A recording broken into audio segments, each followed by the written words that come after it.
Welcome back to my series, Learning to Record. This is Chapter 1, Overview of the Basics. Lesson 4, Part 1, Audio Interfaces, What is it and do I need it? And that's a mouthful.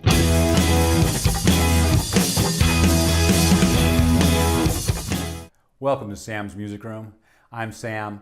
Thanks so much for joining me, and I hope everyone is doing well. This tutorial is divided into two parts. First, we'll look at the four most common computer connections for audio interfaces, as well as input and output configurations of your audio interface. And then in part 2, I'll review the tech specs, because you need to understand at least the basics of those as well. An audio interface is the hardware that connects your computer to your instruments and mics.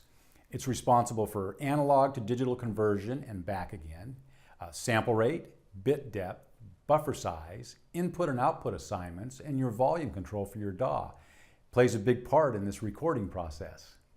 As to the question, do I need it? Yeah, you really do.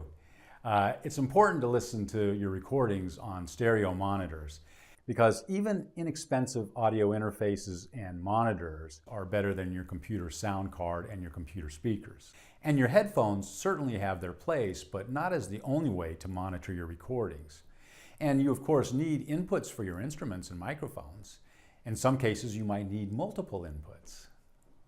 Well, you basically know what an audio interface is. It's a conduit between your computer and DAW, and you know you need one. So which one? Always the question, right? And there are many options, inexpensive to very expensive, as there always is. Let's look at a few of the most common connections between your computer and your audio interface. The connection type, really your computer is going to dictate, assuming that you have a computer before an audio interface. So we'll start that way. And we'll choose USB 2 because, quite frankly, that's the most common computer connection that there really is right now. And fortunately, there's a wide variety of choices for USB 2 audio interfaces, from $99 to well over $3K. And if you wonder why the big difference, well, generally, there are two factors associated with this additional expense: analog to digital conversion and the amounts of inputs, outputs, / expansion capabilities. So with that being said, let's take a quick glance at an inexpensive USB audio interface. This is the Focusrite 2-in and 4-out USB connection, and there's your mic line input 1, mic line input 2. Now these inputs can be guitars or microphones, and the phantom power is what would allow you to use a condenser. And there's your headphone input. That's the USB connection. Notice it's white for USB 2. There's a MIDI in, there's a MIDI out. There's your line outs, and those are unbalanced. And there's your line outs that are balanced. That's going to be your monitors 1 and 2. So if your computer connection is a USB 2, make sure that your interface of choice is the same. And again, you'll be able to choose from a list of manufacturers, including Tascam, Presonus, RME, Behringer, Lynx, Mackie, PV Roland, Universal Audio, and more. You'll have plenty of choices. The next connection I would want to look at is the USB 3 connection. And there's still a large group of manufacturers to choose from. And the main difference between USB 2 and 3 is the speed of data transfer. USB 2 is 60 megabytes per second, and USB 3 is 640 megabytes per second. So pretty good difference there. USB 3 units are a little bit more expensive, starting about $299, and they go up naturally. And you'll have the same list of manufacturers as we discussed for the USB 2 group. And the video we just looked at with the USB 2 Focusrite, the interface would look exactly the same for USB 3. Other than the speed of data transfer, the difference really is that USB 3 has a blue tip, like this picture, and USB 2, as you saw, has a white tip. The next connection I'd like to talk about is the Thunderbolt 2. Now, choices are a bit limited compared to USB connections, but you do have manufacturers like Presonus, Universal Audio, Apogee, Focusrite, and a few others making Thunderbolt 2 audio interfaces. Now, the data transfer speed is 20 gigabytes per second, so a huge jump from USB 2 and 3. And the Thunderbolt connections or the Thunderbolt interfaces start around $500. And here's a quick video of a Thunderbolt 2 audio interface and its ins and outs so that you can just get a look and see in case you haven't seen one before. This universal audio Thunderbolt 2 desktop audio interface, and if you look at the face down view, it has a few more features than we saw on the USB. We're not going to look at those. We're going to look at the other two views, which have the inputs and outputs that we've been discussing for this part of the tutorial. So there's your line outs, and that's going to include your studio monitors.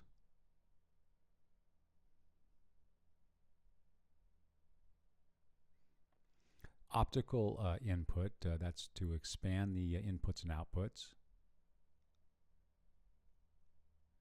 The Thunderbolt 2 is the connection.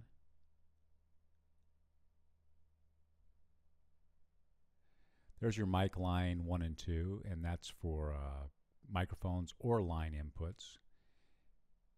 In the front we have the guitar input with a high Z. And lastly, there's your headphone input. Discussing for this part. Now, the next connection is Thunderbolt 3, but these choices, they narrow dramatically. The industry is not currently making as wide a selection for Thunderbolt 3 as the USB or Thunderbolt 2, and that's probably because the connections change at such a rapid rate, and probably Thunderbolt 4 is on its way, and maybe the manufacturers know that, and you and I just don't know it yet. But if your computer is only Thunderbolt 3 and you have an audio interface that's 2, there is an adapter, so that's something that may or may not be important for you to understand. But there is a connector that allows your Thunderbolt 2 interface to connect to a Thunderbolt 3 based computer. You just don't get the transfer speeds. Obviously, you stay with what the Thunderbolt 2 can do. The Thunderbolt 3 connections will look almost the same as the Thunderbolt 2 connectors, and here's a pic I put up for your info. Now, data transfer speed is 40 gigabytes per second on Thunderbolt 3, pretty fast. And $1,450 was the cheapest that I found. So you're going to have to spend a lot to get a Thunderbolt 3 audio interface.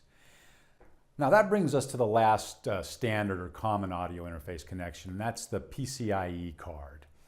The PCIe is an internal card-based interface, which means that you can't use the interface with a laptop. It's going to have to be for a desktop because it installs your audio interface into your computer's motherboard. So you're going to gain the advantage of bypassing some of the data conversion processes that cause latency and limit bandwidth. So here's a pic of the PCIe card, again just for your info. Now the majority of PCIe audio interfaces are designed to handle high track counts and the near instantaneous speed required by professional studios to avoid latency. There are some affordable PCIe interfaces that allow entry-level users to take advantage of this format. A couple of the manufacturers would be Universal Audio, again, Focusrite, Lynx, Avid, and there are a few more. There are a few cards around the $400 price range, but the average is closer to $1,000. And you can find them as expensive as $18K. Professional studios, you know, they got to pay for it. So really, remember, it's important to check the connection on your computer and make sure your audio interface connection match. And keep in mind that the older and less expensive computers will almost certainly be USB 2. And there might be a few FireWire connections out there, computers and audio interfaces, but that's being phased out. So I kind of left that out of our choice, and I just mention it in case somebody says, wait, I got a FireWire and I didn't hear anything about that. So that's our connections. Let's talk about our inputs and outputs now, and that's an important configuration for you to consider. The number and type of inputs and outputs you need is going to depend again entirely on what you want to record. And maybe in the future, if you can project a little bit, you might make a purchase based on that. Now, when we talk about inputs and outputs, inputs could be a guitar, a keyboard, a microphone, and an output is most often in this environment a studio monitor or studio monitors. But however, those outputs can be used for surround sound, outboard gear like an EQ, delays and compressors. So instead of a software compressor, maybe we're talking about a hardware compressor, and your outputs would run out to that and then back into your audio interface. Now, when we talk about the audio interfaces, most of them, even the inexpensive ones, have 2 microphone inputs. And you know, for a small setup, this is great because most of them will include phantom power. So if you're going to be using a condenser microphone, you'll be covered. Most also include high Z inputs, so you can plug your guitar or keyboard directly in and get the advantage of that high Z input. And you should have at least one headphone input on most of the inexpensive ones too. So it's really a good starting point. The more expensive audio interfaces are going to include SPDIF, ADAT for expansion of in and out count, and possibly MIDI connection. So the key really is, how many inputs and outputs do you need? And a question to help you answer this is, how many tracks will you be recording simultaneously? Because if you're recording 10 tracks at a time, the simple unit won't work for you. The one we saw in the video, it won't be right. But if you're only recording 1 or 2 tracks at a time, then you're good to go with a less expensive audio interface, because you can do 20 tracks, 30 tracks, 1 or 2 tracks at a time, and really build quite a mix that way. It's pretty cool. So think about it. You could lay a track of guitar down, a track of piano, put your bass down, all separately, mix them together, put your vocals in. It's really cool. So don't shy away from that inexpensive audio interface. You might not need the expensive one. In and out count, that really has a lot to do with it. Now, we talked about SPDIF, ADAT, and MIDI. So let me briefly say, do you need MIDI? Do you want that connection on your audio interface? Well, that inexpensive one possibly won't have that. The $100 unit might not get it done for you. So with that being said, let's briefly look at SPDIF, ADAT, and MIDI connections. And we'll start with MIDI, Musical Instrument Digital Interface. That would be connecting typically a keyboard, which would be called a controller, via a MIDI cable to, let's say, your audio interface, like in this pic. Now, the keyboard controls the software instruments on your computer, known as virtual instruments. So this could be a grand piano, it could be a drum machine, orchestration, horns, brass, and so much more. As long as you have that keyboard or a MIDI controller and the cable connection, you're in good shape. So if using virtual instruments is part of your plan, you'll need a MIDI keyboard and a way to connect a MIDI cable to your computer. And the easiest way to do that is your audio interface. SPDIF, Sony Philips Digital Interface, and here's a pic for your information. This is a connection that can expand your input and output count on your interface if you have that availability, or connect external devices like a hardware guitar modeler or any sort of instrument or digital piece that has this digital connection. For me, the common connection has been, I have a couple of hardware samplers and they have SPDIF connectors. So the SPDIF allows me to bypass one part of the digital conversion. So instead of going analog, digital, digital, analog, it goes digital, then analog. So you miss that one piece of the puzzle, and sometimes that can help. So that's SPDIF. ADAT is a digital light pipe connector, and here's a pic for your information. And it's most often associated with expansion of the inputs and outputs of your sound card. So if your audio interface has this connection, you can expand your ins and outs, and that's really pretty cool if you need them. So if you're not really familiar with these three things, SPDIF, ADAT, and MIDI, don't worry about it. You have a basic idea of it now, and we'll come back to it many times in different tutorials. Oh, and also be aware, some audio interfaces work on only Mac or PC. So again, just carefully check out the tech specs at the website so that you don't miss this. And you're going to get in the habit of checking out tech specs at websites if you're not already in that habit. Saves yourself a lot of aggravation. Okay, a quick review.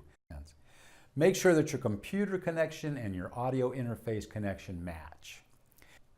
Make sure you've thought through input and outputs on your audio interface, how many you need. Are you prepared to plan for the future, or does your budget dictate a 2-in and 4-output setup to start? And there's nothing the matter with that. I still have one of my first audio interfaces, this guy, a Line 6 UX2. It's 2 ins and 2 outs, USB 2 connection, and it's powered by the computer, so there's no external power supply. For $169, I've had it probably for 17 or 18 years. I did a lot of recording with it in the early days. I still use it on one of my laptops.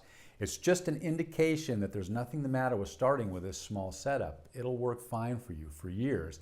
And if you need to expand at some point, like me, you may find something handy to do with one of your first purchases. hey, that guy's got a lot of good tunes under its belt, no doubt about it. So one way or the other, you can spend a low of $100 and the high end of thousands of bucks, but anything from the low end to the high end will get it done for you. It really will. So lesson 4, part 1 has ended. Thanks so much for watching. If you like the videos, please subscribe. Look for a new video every Friday, and I'll look for you next time on Sam's Music Room. Bye now.